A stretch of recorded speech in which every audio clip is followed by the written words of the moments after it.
Good evening and thank you for joining us. Nuclear waste compensation numbers are raising eyebrows in Ignace. South Bruce, a southern Ontario municipality that's also in the running as potential host community, has negotiated a richer deal than Ignace. The community would receive more than $400 million over the life of the deal if it's selected. That's almost 2.5 times what Ignace would get. Back in March, the township of Ignace negotiated a 175-year hosting agreement with the Nuclear Waste Management Organization. That was worth $170 million. It'll be adjusted for inflation and go directly into municipal coffers. That's, of course, if the project goes ahead at the Ignace Wabigoon site. South Bruce has now signed an agreement worth $418 million over 138 years if their site is chosen. That number has some in Ignace wondering if they got a bad deal, but Mayor Kim Bakery says she's satisfied with their agreement. We have 1,200. They have 5,400 people living in their community. Our DGR is going to be outside of our town limits, like 30, 40 kilometers out. Their DGR is going to be in their community. If you actually look per capita for how many community members we have and split it that way, it's 150,000 for Ignace and 56,000 for South Bruce. At the end of the year, if we get 4 yeses from all 4 host communities, if one site, such as Ignace, is $200 million cheaper, that's not a bad thing for Ignace. Ponca adds the Ignace deal was negotiated based on the community's anticipated infrastructure needs. He says the difference can be explained by the size of the communities. South Bruce has roughly triple the area and triple the population, and that site would also be within municipal boundaries.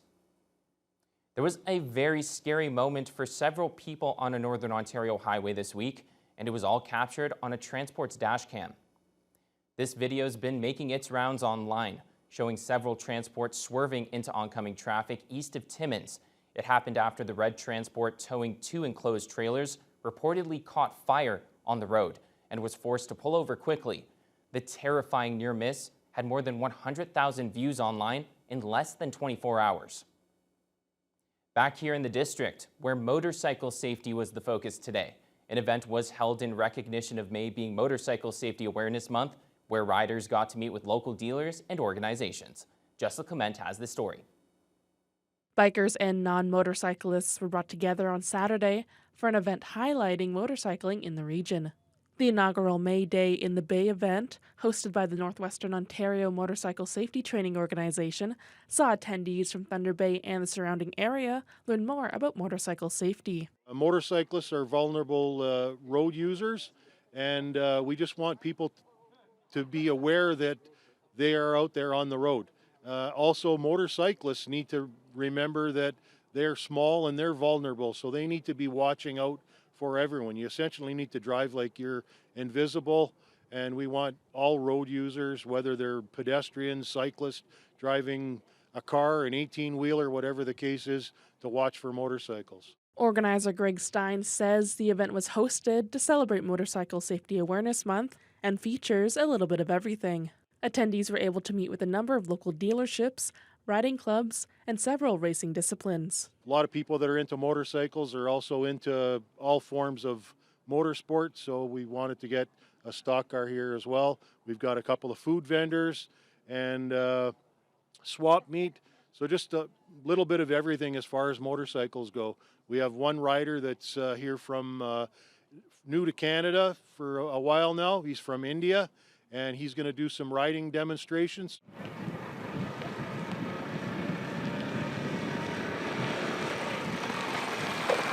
Paul Pepe, manager of Tourism Thunder Bay, was also at the event, promoting Ride Like Superior, a motorcycle tour through Ontario, Michigan, Wisconsin, and Minnesota. He says motorcycle tourism is worth about $25 million a year to Northern Ontario's economy. Each year, Thunder Bay welcomes thousands of motorcycle riders from around the world who are, touring Lake Superior, which is, the world's largest freshwater lake, or they're going across Canada. Being, a partner in the Ride Lake Superior program like we are, it's important for us to use events like this to kind of network with the local suppliers and dealers to, just share best practices and share information with each other, because as the motorcycle tourism season begins, a lot of these riders are coming through and they're looking for parts. They need tires, they need oil changes or accessories.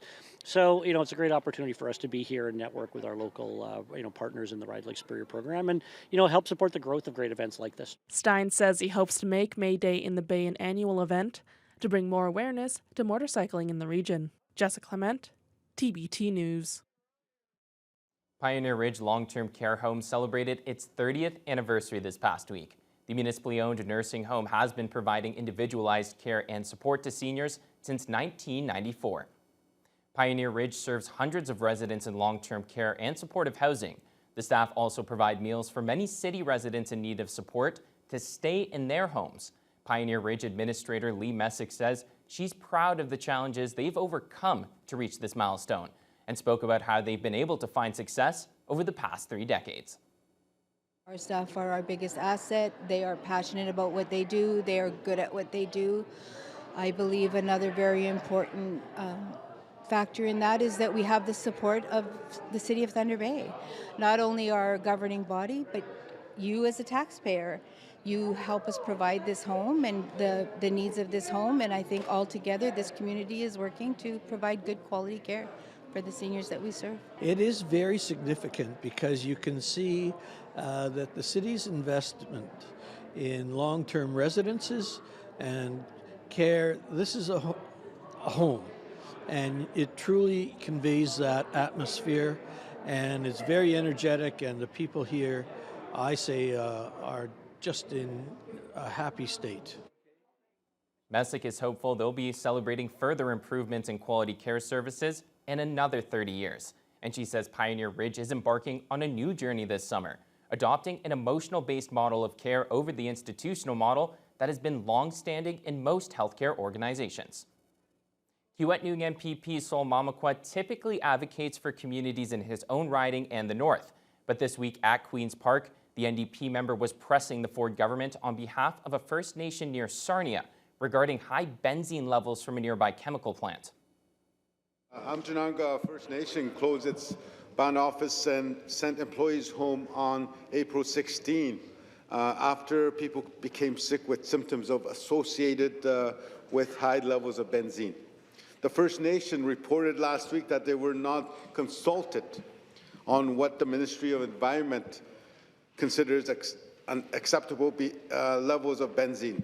Speaker, will the Minister ensure Amjanang is at all decision-making tables on benzene emissions in Sarnia? Our government's dedication to protecting human health and the environment is clear. That's why last week a decision was made to suspend Anios Dilution's environmental compliance approval was made. Despite several provincial orders requiring the company to reduce benzene emissions, recent readings at the site continue to be above acceptable levels. So this action will ensure that the facility, currently shut down for maintenance, fully addresses the causes and sources of emissions before resuming operations.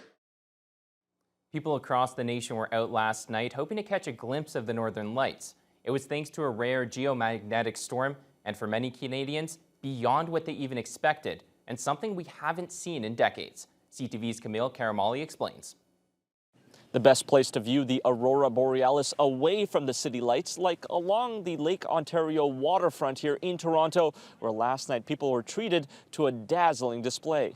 On Friday night into the early hours of Saturday morning, people from Vancouver to the Maritimes saw a rare and spectacular solar show caused by a burst of material that exploded off the sun. It was predicted to be a G4 geostorm, but instead ended up being a G5, or a severe geomagnetic storm, something that hasn't been recorded since 2003. This totally exceeded expectations. It was huge. We haven't had anything like this in more than 20 years. These things are traveling through space. They hit the whole planet. So it's a global phenomenon. But as soon as it gets here, our magnetic poles sort of draw the material towards the poles. And so you get Aurora Borealis in the north, or you get Aurora Australis in the south, where all these particles are sort of funneled towards the north. So for Canadians, we have a huge advantage.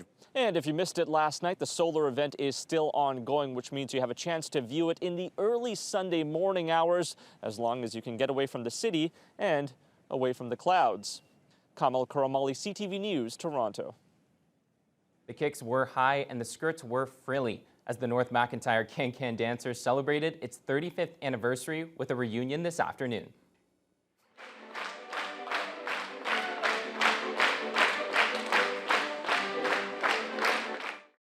The group was originally formed back in 1988 as part of a fundraising event for the North McIntyre Community Center to buy a new dishwasher. The dance troupe was meant to be a one-off, but much to the surprise of the dancers, they received multiple requests to perform around the city, and later on, all over northwestern Ontario and Duluth. Saturday saw a number of the dancers return to the North McIntyre Community Center to reminisce and show appreciation for the group's dance instructors and biggest supporters. Dance group founder Diane Warpoulas says it was nice to get together and reminisce on the years they spent performing. Started off with 12 original dancers, and some, of course, have left and went on to other things, but we added more dancers through time, and it was contagious. We just are so grateful that we were able to represent this community center and be a part of the city of Thunder Bay and bring happiness to others. The Can-Can dancers had really done a lovely job over the years, entertaining people throughout the city. They were a lot of fun. Yeah, it's quite nice to be remembered that many years later. And we're now joined by sports anchor Josh Morano. Josh, I got a kick out of that story for sure, but now we're going to turn to the Stanley Cup playoffs. And last night, a lot of Canadians wondering, can the Oilers even up the series? Oh, can they indeed? And the Canucks kicking off their second round action with a come from behind victory. The Oilers needing something in return. We'll have the highlights when we come back.